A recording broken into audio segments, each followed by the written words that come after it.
You already carry a picture of what $1 million is supposed to look like. It didn't come from your own life. It came from everyone else's feed, the people you follow who post the car, or the skyline, and let you imagine the rest of the story. You assembled that picture yourself, one post at a time, without ever seeing the actual numbers behind any of it. You always figured you'd feel it the moment it happened. This particular morning, you're finally about to find out whether that's even true. Your phone screen is barely lit.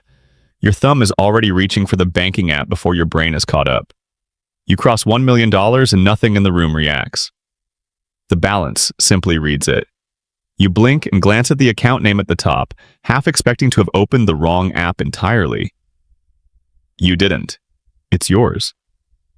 7 figures sitting there, and the only sound is your own breath and the refrigerator humming somewhere down the hall of your rented duplex outside Denver. You wait for the feeling to show up. A rush, maybe a laugh you can't hold back. Nothing arrives. The ceiling is still the ceiling. Your partner is still asleep next to you, one arm draped over the pillow, completely unaware that your household just crossed a line most people spend their whole lives approaching and never actually touch. You could wake her up. You don't. There's nothing to say at 6:12 in the morning that wouldn't sound strange out loud. Instead, you open Instagram, the same old reflex that got you into checking this account in the first place. And there's Danielle, someone you used to work with at the call center, posing next to a brand new sports car, fully loaded, sticker price well north of $100,000. The caption says she finally treated herself. Dozens of comments already. You used to picture this exact scene as proof, the moment you'd know you'd made it. A car like that sitting in a driveway for everyone to see. You glance back at your own number. It isn't parked anywhere. It isn't wrapped around anything you can stand beside. It's sitting quietly inside an index fund doing exactly what it's always done, which is nothing anyone could take a photo of. For a second, the two things sit side by side in your mind, her car and your number, and you feel something close to letdown, like you were supposed to feel different by now. So you do the thing that has always steadied you. You run the math. The average household in this country spends a little over $78,000 a year just to exist, housing, food, gas, insurance, all of it. You've read that figure so many times it's practically permanent in your head.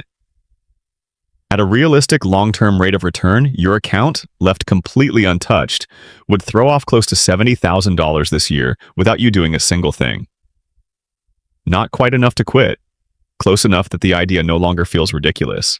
That's the part that actually hits you, not the 7-figure number itself, but the fact that it's nearly identical to the cost of simply being alive. You've spent years chasing money. This is the first morning it occurs to you that money might eventually start chasing you. You set the phone face down and don't feel like the person from a luxury car ad. You feel like someone who still has to clock in by 9, same as yesterday, same as tomorrow. The space between the number on the screen and the life it hasn't touched, yet sits unresolved in your chest. So you think back, not to this morning, but to the years that built it, the ones nobody ever photographed. You were 24 the first time you set up an automatic transfer, 7 years before that sports car photo, back when $50 felt like real money to give away. You worked the sales floor at an electronics store outside Columbus, coiling cables into bins at closing. On your lunch break, you opened an app you barely understood and moved $50 into something called a Roth IRA. You had no idea what an index fund even was. You just knew your manager, a woman who'd been there over a decade, kept repeating the same line every time the subject came up. Start now, figure out the rest later. So you started. The contribution limit back then was a fraction of what it is today. This year you could put in up to $7,500 if you wanted to max it out, more than you made in half a year at $11 an hour. You weren't maxing anything, you just never stopped. Your coworker sat next to you in the break room most shifts, phone out, showing you flights to Mexico already booked on a card he hadn't paid off. You only live once, he'd say, like it was a fact instead of a choice he was making. He went twice that year. You went nowhere, scrolling through his beach photos while eating the same $4 burrito bowl in your studio apartment. Some nights that felt like losing. Then came the December everyone remembers, the market sliding almost every day for 3 straight weeks. You had maybe $6,000 invested by then, barely anything, and you still refreshed the app hourly like watching it would change the outcome. You watched $300 vanish and felt it the way you'd feel a missed rent payment. Nobody warns you that losing money you never planned to spend can still make your hands shake. You didn't sell, you couldn't fully explain why. You were 26 with no real strategy, you just stopped opening the app for 11 days because looking at it made you sick. When you finally checked again, most of it had come back. That was the first time you learned, the hard way instead of secondhand, that the account only truly loses money the day you actually touch it. By 28, you had a steadier job, an operations role at a logistics company, and a 401k with a match you finally understood how to use. The federal contribution limit kept rising every year. This year it sits at $24,500, and you never came close to hitting it. But every raise, you pushed a little more in instead of upgrading your car or your apartment. Your old coworker was still leasing something new every 2 years and still flying to Mexico. You weren't jealous anymore by then. You just noticed you'd stopped needing to be. None of that ever got filmed. There's no photo of a random Tuesday when you bumped your contribution up 2%. No caption for 11 days of refusing to look at an app. It was just years stacking quietly on top of each other while your life looked exactly the same from the outside. Then one email showed up, plain as anything, subject line so unremarkable you almost scrolled past it. Account documentation update available. You were at the kitchen table, the one with a water ring you never fully scrubbed out, eating cereal before work. You opened it out of the same habit built over 7 years of checking your brokerage. It took 2 reads to understand what it was actually telling you. Because your net worth, not counting a home you don't own since you rent, had crossed $1 million, you now met the legal definition regulators use for an accredited investor. The letter didn't explain what that meant for your day-to-day life. It just stated it as fact, as though it had always been destined to become true on some fixed schedule, and today simply happened to be the day. You sat with that for a minute, spoon halfway to your mouth. You didn't feel accredited. You felt like someone running 20 minutes late for a shift review, same as any other Thursday. But somewhere in a government database, you'd just been reclassified. The threshold hadn't moved in decades. $1 million meant something enormous when the rule was written, and it's still treated that way on paper, even though today it buys a decent house in Denver, not a mansion.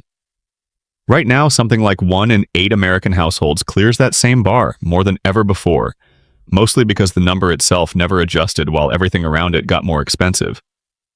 You thought about your neighbor who works in wealth management downtown and had mentioned this exact term to you once at a barbecue, half joking, like it was something that happened to other people.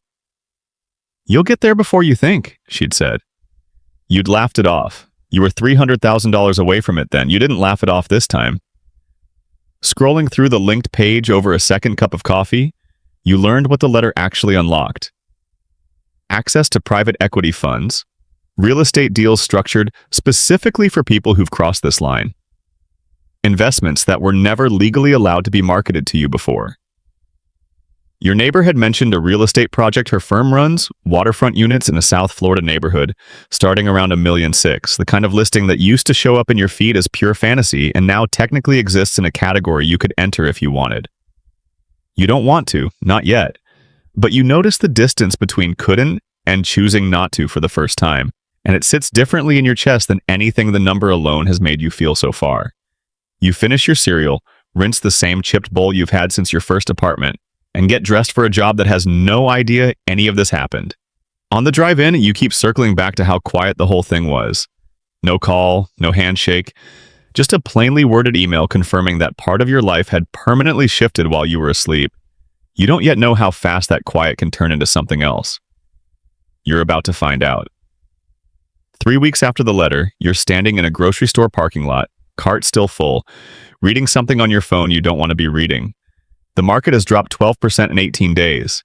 Inflation numbers came in hot, rates spiked, and the index kept sliding while you were at work not watching. 12% doesn't sound like much said out loud.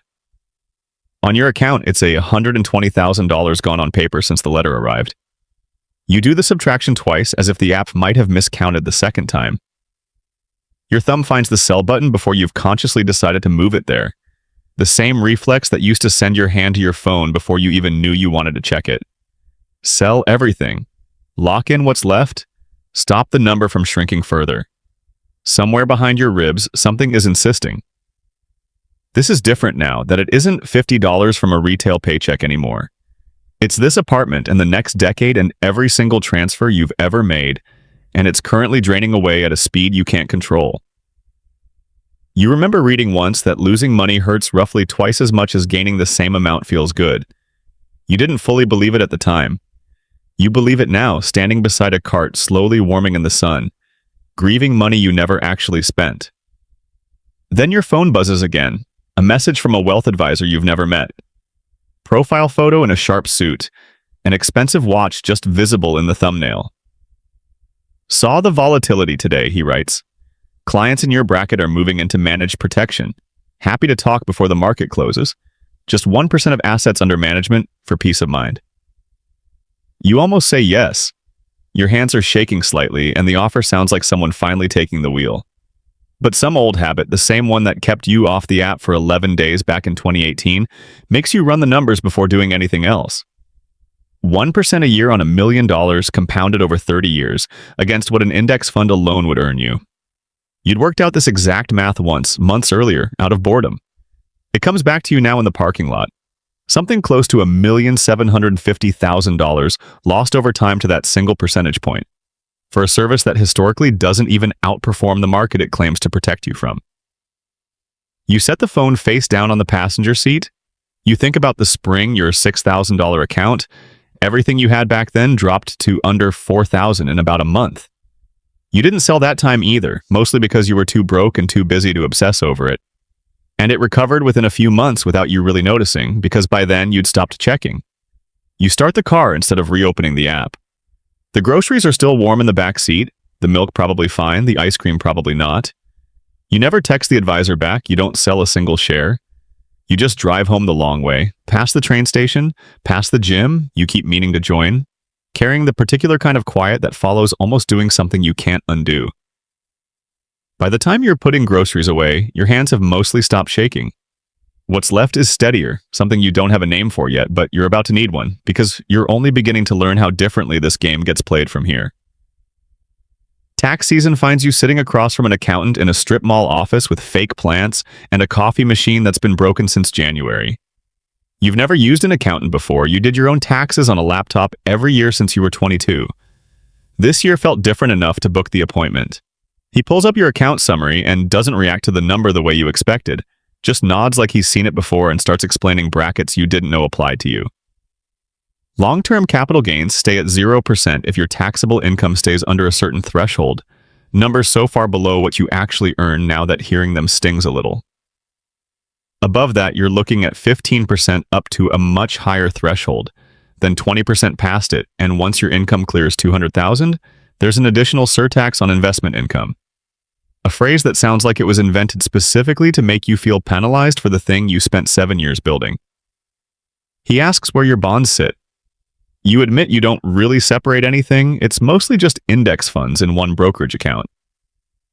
He explains patiently, the way your old manager used to explain return policies, that anything generating regular taxable income belongs shielded inside your 401k, while investments that grow quietly and get taxed at the lower long-term rate belong in your regular brokerage.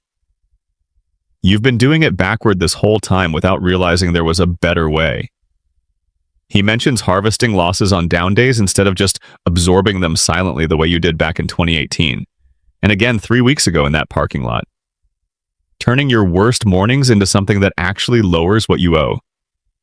It's strange to learn that the panic you survived had a use you never knew about. You leave with a list of 6 things to fix before year-end and drive home past the same billboard you always pass, advertising the exact car from Danielle's photo. You look at it now the way you'd look at a menu item you're not particularly hungry for, not out of reach, just not what you actually want tonight. At a red light, you pull up the waterfront listing your neighbor mentioned. Water views, private dock, 11 photos of a kitchen you'll probably never cook in. You don't call the number at the bottom of the page. You bookmark it instead, in a folder you name on the spot called Someday, and naming it feels more honest than either buying it or pretending you don't want it. That night, you move everything around exactly the way you were told. Bonds into the 401k, equities left where they were, a calendar note for next December to check for losses worth harvesting. It takes 11 minutes. Nobody sees you do it. Nobody claps. You sit in the quiet kitchen afterward thinking about how much of this year has been invisible. The letter, the parking lot, the strip mall office, all of it working on you the same slow way. Compound interest works on the account itself, too gradual to notice until you look back and measure the distance. A year to the day after the letter, you're in a diner booth writing on an actual legal pad because you were told paper decisions are harder to break than app decisions. At the top, you've written investment policy, and underneath, in your own handwriting, the rule that would have stopped you in that parking lot. No selling on a red day, full stop, no exceptions, sleep on it for 72 hours first. You're writing it now so some future version of you, standing somewhere just as scared, has something steadier than instinct to lean on. Your phone buzzes, Danielle again. A different car this time, even nicer than the last one, captioned upgrade season. You look at it for maybe 2 seconds. A year ago, this exact kind of post would have sat in your chest for hours. Today, it just registers and passes the way a billboard does once you've seen it too many times to really see it anymore. You go back to the legal pad. Before you leave, you pull up the account. Mostly out of habit now, not dread. The portfolio grew just under $94,000 this year, 70 from the market simply doing what markets do when left alone.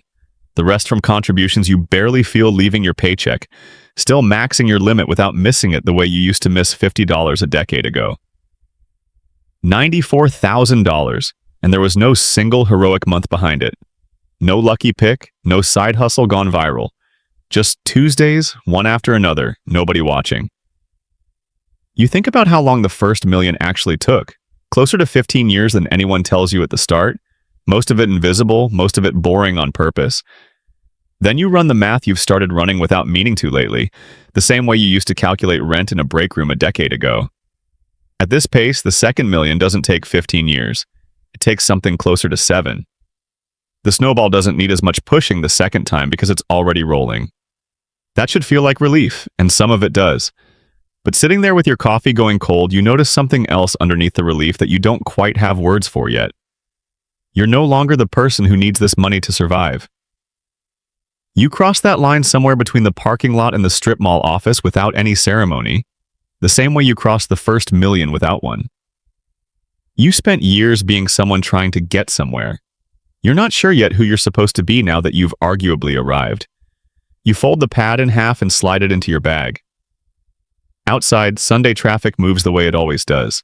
Nobody in any of those cars aware you just wrote down a rule that might save you a fortune someday. Walking to your car, you think about Danielle's new photo, about the advisor's message still unanswered, about the waterfront listing still sitting in a folder called Someday that you haven't reopened since December. The number on the account isn't the question anymore. You already know it's going to keep climbing whether you watch it closely or not. The real question follows you out to the parking lot and rides shotgun the entire way home. Once money stops being about getting somewhere, what exactly are you saving it for? You drive home with that question still in the car, and this time you let it stay there instead of rushing to answer it. That's new. A year ago, you needed every number to resolve into something, a target, a payoff, a reason. Tonight, you just drive. You think about the legal pad in your bag, the rule you wrote for a version of yourself who hasn't panicked yet. You think about the accountant's office, the bookmarked listing you haven't opened, Danielle's next car, the advisor's message still sitting there unread. None of it demands anything from you right now.